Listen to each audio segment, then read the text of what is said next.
Good morning. Just moi, Lindy from Celebrancy in Scotland, and I've just been on having a wee chat with somebody who is interested in the funeral celebrant training, and that's the fourth person I've spoken to since yesterday who's interested in the funeral celebrant training, which is super exciting. But since I was on doing a wee Zoom call with him and I've got all my lighting right, I thought, oh, I'll make a wee video.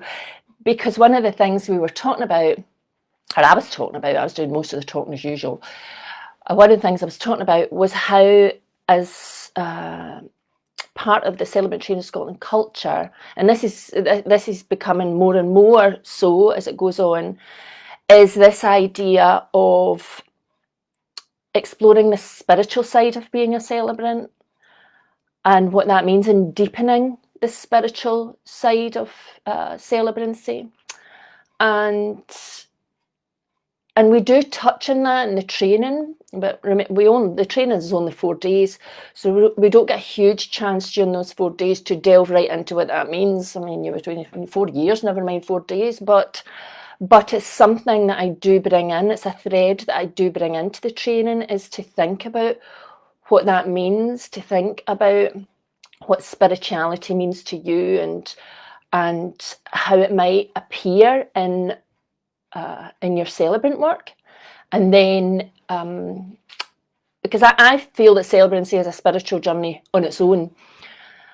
I don't really quite see how it can fail to be when you're working with ceremony all the time and ritual all the time, and you're dealing with these major life milestones, birth and wee babies, coming of age ceremonies, betrothal ceremonies, marriage ceremonies, and vow renewal ceremonies, these things that mark these major threshold moments in people's lives. And then, of course, the big one, the end of life funeral service. So for me, being a celebrant is a spiritual journey on its own. But the man that I was just talking to, we were exploring the idea of that, because I think that, it was a wee bit maybe, what does that mean? And I was talking about, so if you have a funeral service and a family ask you to put a prayer in or to put a hymn in, what does that mean? Do you just take a prayer, either one that you've found or that they've given you, and stick it into your service and then read it?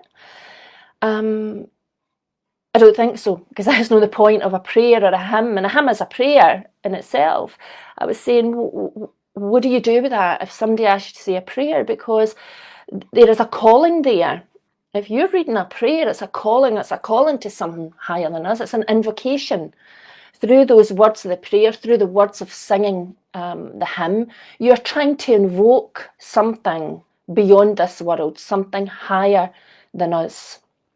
And you are trying to draw it down into that space. I believe when we're singing hymns, if we're singing hymns properly, and if you get a chance, go onto YouTube and look at some of the singing from the Isle of Lewis, the way they sing at funeral services, and I can't even remember the name of it. But it's like a calling. So the guy at the front, the presenter he's called, I think, he sings a line and everybody sings it back to him. And there's this beautiful calling out into the ether to invoke this higher power. And some people call it God, some people call it spirit, some people would call it energy. Star Wars fans would call it the Force. It doesn't really matter what you call it. It's the idea that there's something out there, some huge unified power that's just there, just being, and we're trying to draw that in through our words. We're trying to draw that in through our singing and bring it into this space where this person is moving on in their journey. There's a great responsibility there when a family says, "Can you add a prayer?" And or can you add a hymn, or can you bring it some real depth and meaning? And so.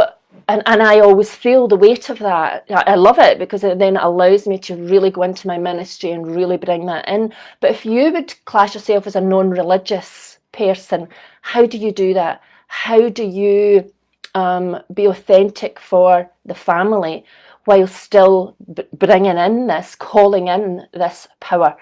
And that's something that needs to be considered, and I think it's something every celebrant should ask themselves, whether you're an independent celebrant, a humanist celebrant, an interfaith celebrant, an agnostic celebrant, a pagan celebrant.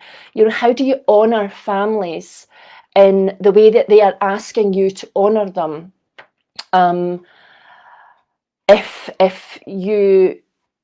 If you don't believe in spirituality, or you would class yourself as non-religious, and I was saying to him, the majority of my families, and I'm coming up 600 funerals, and absolutely can say without going looking at any stats, the majority of families I work with, while they would maybe describe themselves as non-religious, what that usually means is that they don't want a full-on pious, all about God service. But neither do they want something that's just cold and devoid of any meaning and any depth. I mean, how can that be possible in a funeral service anyway, right? How can it be when you're sitting with death, in the space? So if you're in a crematorium, or you're in a graveyard, which is even more powerful because there's death everywhere, it settles into such a deep place, and you feel it in such a deep place. You feel this connection to death, but it's so peaceful, and it's so still, and it's so centered, that and so powerful just to be in the presence of death, I think, anyway. So how you could come in and completely be devoid of any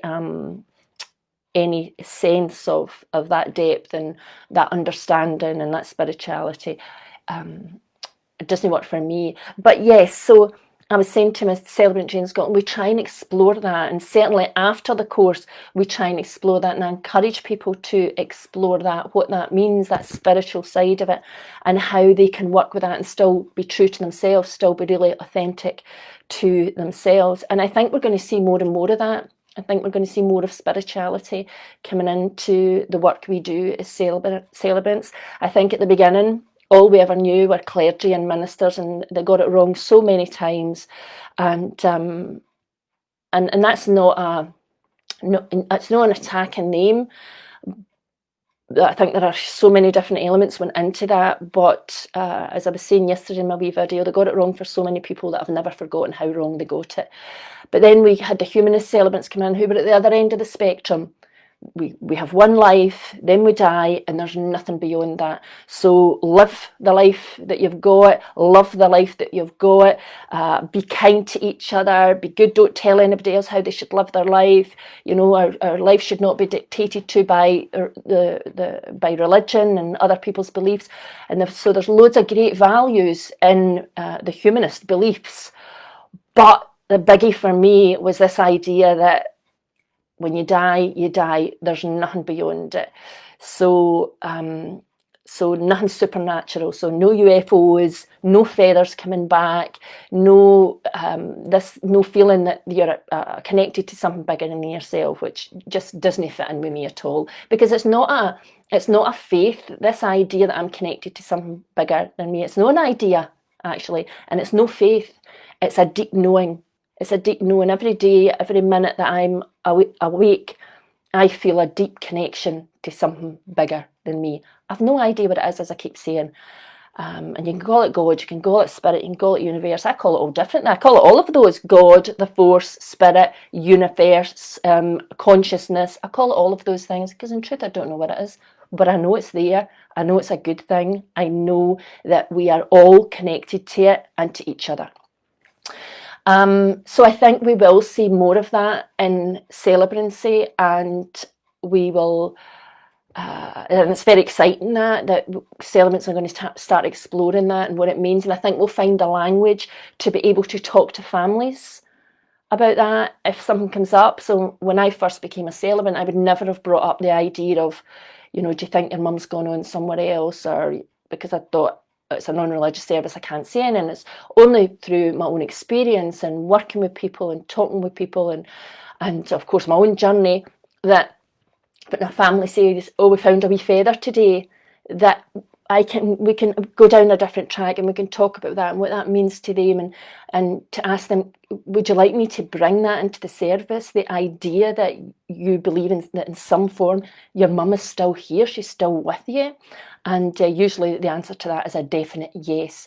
So I love the idea that we're changing, and certainly I'm beginning to find the language that I can use in families that they can connect with, you know, that doesn't, because you have to be very careful. You don't want to frighten anybody and have them think, oh, she's some sort of crazy cult person. But finding the language that resonates with them, and you can explore that, and it often leads to a much fuller, much deeper, it feels much more held, the service.